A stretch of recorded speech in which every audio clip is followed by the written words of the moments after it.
Hæ. Í fyrra myndbandi sendi ég tölvupóst á annan einstakling og núna er sá einstaklingur búinn að svara mér.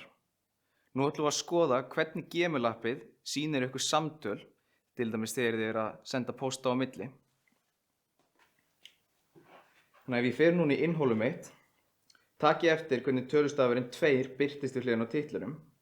Þetta er að segja okkur að það eru 2 tölvupóstar í þessu samtali og ef ég fer núna vinstra megin þá sé ég fyrsta póstinn í samtalinu efst og síðan öll svörin hérna fyrir neðan. Í þessum þræði hérna eru 5 tölvupóstar í samtalinu. Nú til þess að svara tölvupóstum notum við þessa takka-3 hérna neðst niðri. Ef við ýtum á svara þá svörum við bara seinustu manneskjunni í samtalinu.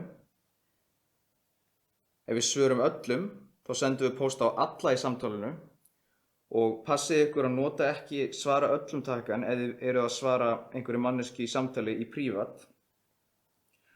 Og síðan getum við áfram sendt pósta á aðra manneski. Þannig að ef við erum með aðra manneski sem þarf að skoða samtalið en þarf ekki endilega að vera hluta af því, að þá er sniðugt einmitt að áfram senda póstinn. Og í hvert skipti sem við ýtum á eitt af þessum tökkum, þá opnast glugginn þar sem við getum samið póstinn og tak ég eftir hvernig allir póstarnir í samtalinu eru sjálfkrafa settir inn. Og sama gildir ef við áframsendum póst. Ef við ýtum á áframsenda, þá opnast glugginn okkar aftur, pósturinn sem við erum að áframsenda er settur inn og við getum síðan valið manneskjuna sem á að fá póstinn og jafnvel stimplaði eitthvað að aukalega inn, til dæmis einhverja athugasemdir.